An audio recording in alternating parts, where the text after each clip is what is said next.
this long-winded discussion. Okay. Yeah, so, oh, perfect, this is YouTube. Thanks. I should have more devices here, I'm sure, but, so you can just look up Blue Danube, and there, when you see the picture of, Gloria has it. Oh, you have it? Okay. Oh, thanks. So yeah, when you see that face, that's the one I chose, it's the best version of it. He is awesome. So coming in to the room, there you have a couple options in costumes. You'll have this playing in the background, and this is an 11-minute piece. You've got plenty of time. It goes on forever. And is your speaker up front? So I've been meaning to do this for a while, but costuming, I got a Victorian blouse. So it's got tons of ruffles. I got it in a large, which is probably really a medium. I was hoping it would fit everybody, but the easiest thing to do is to put it on one of the kids in the class. But it'll just the white, it's high collar with the ruffles all down the front.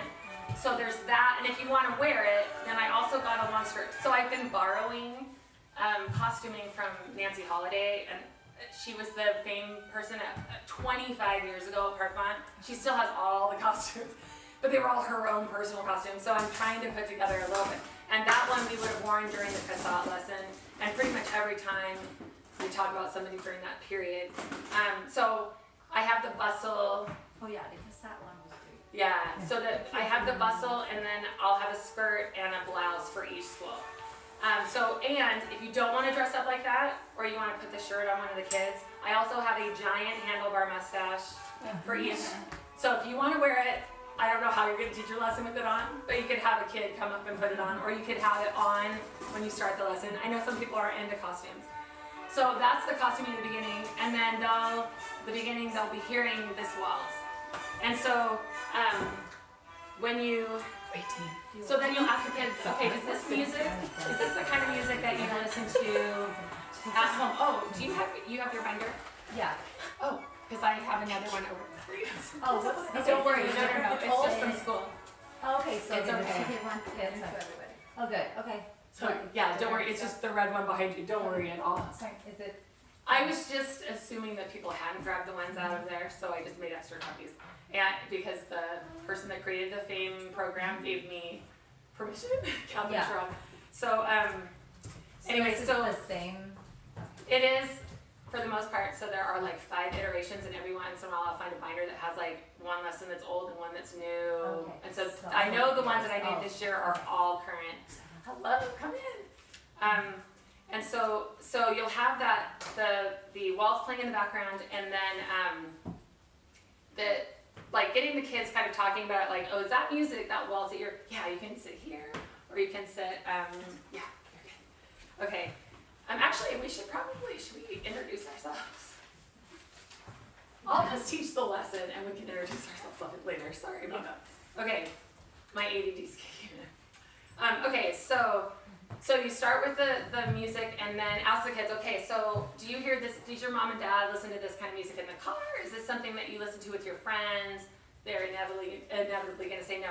If they got the Bach lesson last year, then they will have heard the Minuet in G, which is another dance song, but it's a completely different style, and it's in 4/4. No, it's 3.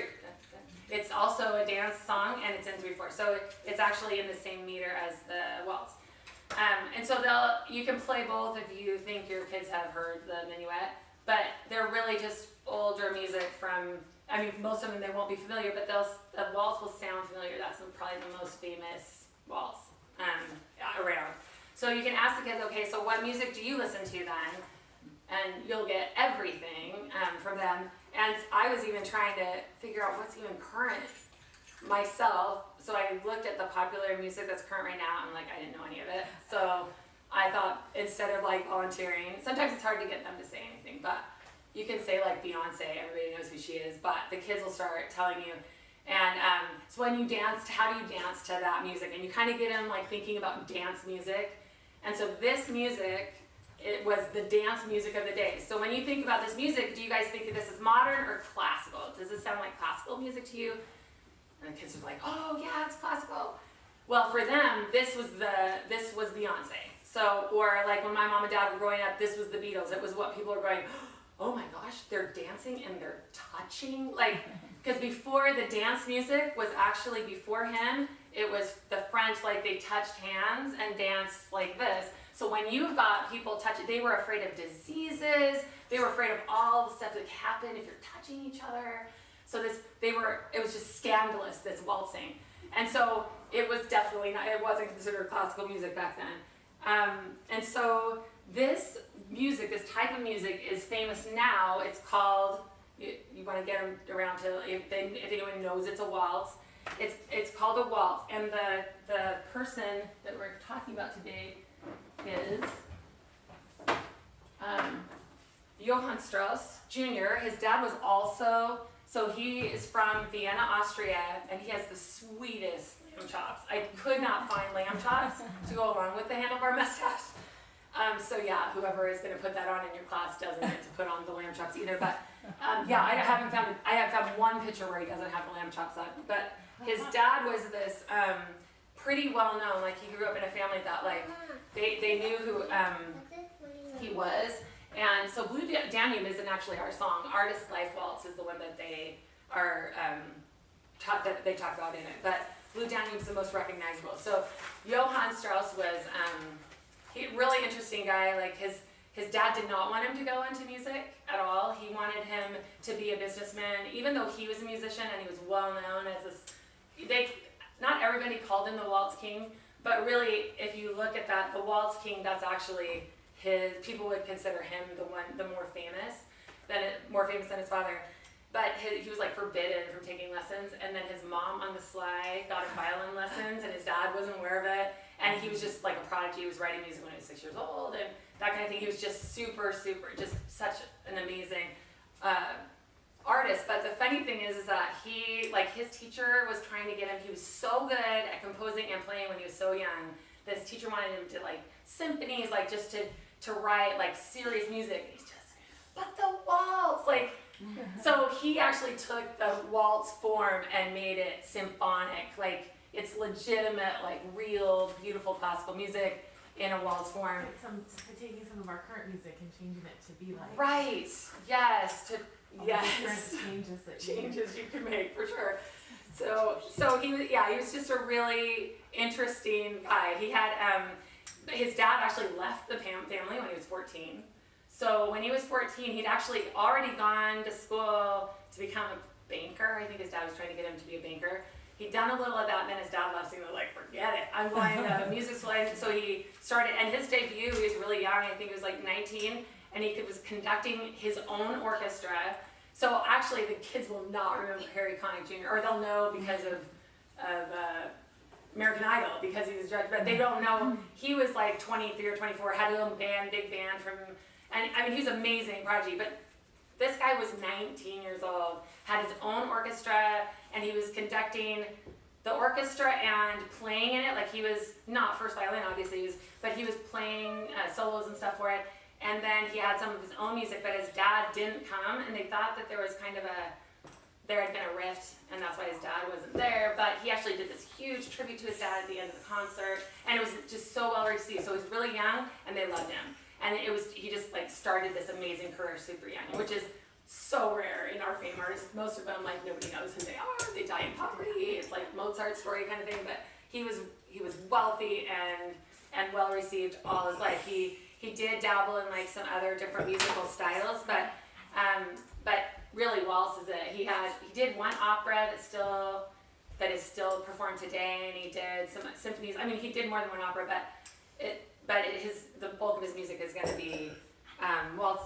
And so there's the activity that they want you to do is and one thing about that music, when Blue Danube came out, this is back in so he was born in 1825. I think it was like 50 something. So in Vienna, the population wasn't huge, but it was starting to ramp up into the Vienna, Austria, or Vienna, Hungary, or Oh, yeah, Austro-Hungarian. Austro-Hungarian like compromise in the 1860s. So that actually became like the center, and there were lots of people living there. But at the time, it wasn't quite as big. It wasn't as huge, like in the millions, like we think of today. And when they were printing this music, they could not. So it first came out, it had lyrics. Blue Danube had lyrics, and it was not well received. But then when they got rid of the lyrics, it was like it. So every time they would make a copy of it back then, they'd take a copper plate and they'd put the music on it. They'd etch it, and then they'd print it from a copper plate, and the copper plate was worn out after 10,000 copies. They used 100 copper plates, more than 100 copper plates, so more than 1 million copies were sold back then. So I mean, the population in the United States wasn't what it is today, or in Europe. So it was just a different. It was huge there, and it became really huge in the United States. So at that point, you can show the video of the kids. So I won't show it here. I'll give you the link. There's kids Cinderella Waltz, and then that's the one where there are actually 6 or 7 couples that all dance the waltz together. And they're probably like 10 or 12, like they're not super young. There is one group of like 5 or 6-year-olds that are amazing, but they're actually not doing the steps exactly the same way. So you can show it, but there's not a lot of time. If you want to do the one where there are these professional dancers that are like 9 and 10, it's Waltz USA. It has a specific, I'll send the link, and it's really cool. So if you're going to do the dance segment, if you're going to do that study art, or if you have a little bit of time, you can show them that. So then the next, he did die of fatal bronchitis. He was 74, conducting something. It wasn't open air or anything, but he got overheated and died like the next night of this fatal bronchitis. But he was older when it happened, but 74, I don't know, I guess things were different. So then you can ask the kids. I don't know if the kids at Niles know the music elements, but that's where these two things come in. I know the kids at, the ones at Parkmont are so hammered that my friend Ashley, like all my friends that went to Parkmont when they were kids, those were the visuals they had back then, like 30 years ago. So that's why the ones at Parkmont are so hammered. These are new. So I try to get them to remember what the 4 musical elements are. And so if they don't remember, you're going to want to make sure to show them. And pretty soon, like by the 2nd or 3rd lesson at Niles or at Parkmont, if they don't know them, they'll remember them if you've reminded them. So the one we're going to focus on today is rhythm.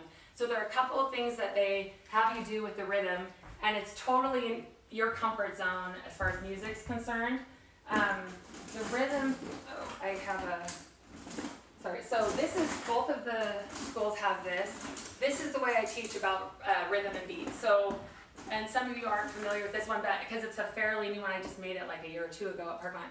But this one, it kind of helps you understand that when you've got the beat, and you get half the classroom the beat, and it's always the same, it's going to be the same. And if you do row, row, boat, row your boat, the rhythm is the row, row, row your boat, and the other kids are doing the beat. So that's the difference between rhythm and beat. And so we talk about rhythm, and the reason is because you are trying to get kids to find the downbeat, which I did not realize how hard that is if kids have not learned that. So then they have you turn on Artist Life Waltz. Can you find that for me on YouTube? It's Artist Life Waltz. So it's this right here. This is the song, and it's easier than Blue Danube to find the downbeat. Well, you can totally find it in Blue Danube, but Blue Danube gets going really fast. At the beginning of all these waltzes, they start out slow, but then the kids, if you're trying to get them to beat them, they might be too fast for them. So this one is a good one to start with. But they all have like an opening section of like a minute and a half. Tale from the Vienna Woods is like 3-minute intro. And it's just kind of slow. I think this one is a minute and a half. I'll put it in the notes. So trying to find, so you can ask them what their favorite song is. Yeah, we're almost there. Okay, so you ask them what their favorite song is, and I don't know, but if you just start with row, row, row your boat, almost all music that the kids are going to hear on the radio is going to be in 4/4. So the rhythm is going to be 1, 2, 3, 4, 1, 2, 3, is 3/4. That's why a waltz is really different, because it's it's almost all of it's 4/4. Waltz is 3/4. So if they won't volunteer songs, you're gonna have to do like Row, Row, Rowing Boat, or Mary Had a Little Lamb, or Twinkle, Twinkle, Little Star, but they're all in 4/4. And you try to get them to find the beat. So it's hard initially. What you want them to do is find the first beat, the down beat. So it would be row, row, row your boat gently down. So first you're just trying to find the down beat. It's amazing how hard it is for kids to find the down beat. Well, for anybody to find the down beat. But you can show them opposite because they don't understand the concept. But if you go row, row, row your boat gently down, it's wrong. Like it sounds wrong if you don't get on the down beat. So once they figure that out, then in a waltz, then you play the waltz and see if they can find the down beat. And it should be really easy. This is a song. Dun, dun, dun. So they'll just be, and it's much slower than the other. And it sounds familiar maybe to some of you, but. So Do they that's play where. this such? It sounds like it's in the live Cinderella movie. Yes. That they play this and they're dancing the waltz. That is I the think. waltz I they was use for it, yeah. of that. This actually, so Blue Danube used to be in everything, and now there are two more that are more popular in movies, maybe because they felt like Blue Danube's been overused. So, but if they can find it, then it should be easier for them. Then if you want, if you're doing the music and the waltzing, there's this. And the kids do really enjoy this. Have you done a waltz with the kids before? No, this is the only time we do a waltz. And I was so just this wondering is if the you kids. tried how they reacted. They, honestly, you're gonna get some kids that are goofy about it.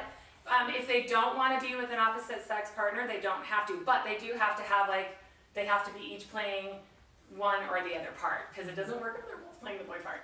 So, so if you want to teach them how to lead music, I have a baton. The kids can do that. It just looks like a sail, and so I'm backward. Like when you do it, it's out, right? So I'm not left-handed. So if you're teaching the kids, it goes 1, 2, 3, 1, 2, 3. So, and with this one, it is fast. Blue Danube is faster, but at the beginning it's 1, 2, 3, 1. And the kids do like it. Like I have white gloves, and the kids have gotten up and they've been leading like this, and they get really excited about it. So if the kids are really getting into it, you can teach them how to do that. For some reason, teaching them music like that is hard. I have my own baton, but it broke the last time I brought it to Fame. It has a really fine white, anyway. So I just use metal chopsticks now. So you can have them do that. And then the waltzing itself, that's gonna be an activity you can either just show them. So if you're not gonna do the waltzing as an activity and you're gonna do the art project, then I've got these. I'm gonna put these on tag board. We have to have 2 sets though. This is the Parkland set. I'm making one for Niles. So you could hang them up. So they look confusing at first. So the way they work, this is the boy, and as this foot's going here, then this foot is going here, but this one's going here. So, and you'll show them. So this one goes here, but this one doesn't come up to meet it. It crosses over, and then this one comes together. Then you back with the other foot, and then crosses over. So this leg, the inside leg, it is hard for the kids initially because trying to get them and then together, back, side, together. You're doing a box, right? It's a box, but this, even as simplified as this is, it's still confusing for the kids until you walk them through it. So you'll have them do, all of them do either the boy or the girl, and then, because it's confusing for the girl, so for the man, he's going forward, but the woman is going backward. So her first step is, with that foot, is back and to the side. So it's still, sorry, I'm like backwards. I do not know the boy's part. So it is a little confusing because it's still the same. So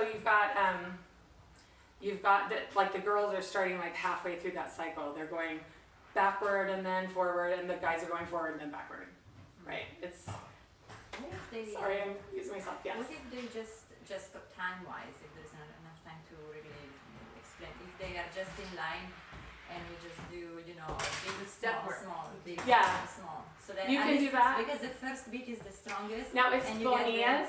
In Bonilla's class, I would not even bother teaching the box. I would say that you'll see, and when you show the kids doing it, it doesn't look like a box at all because you're moving the whole time. Right. So if you go 1, 2, 3, Exactly. 1, so Yeah. you can get them in a line on that carpet, That's a and good they idea. can just go in a circle like Yeah. Harmony's Yeah. class. Like young kids. Yeah, young kids. First grade, Mhm. But if you have somebody, if your kid in that class, if you teach them how to waltz, I've always had my own child waltz with me in front of the kids, even my daughter. I play the boys' part. So you can waltz with them and show them, or the teacher can waltz with one of them. You know, you can figure it out. But you can just show that, even if you're not going to teach it later. It is kind of fun for them to see it. Mrs. Lynn knows how to waltz. Yeah. Oh, see, Yeah, She's a dancer. Okay, so I'll have these for everybody. And so that's the waltz activity. So that's basically the end of the music part, but then the segue is basically, oh yeah, can you push that button twice?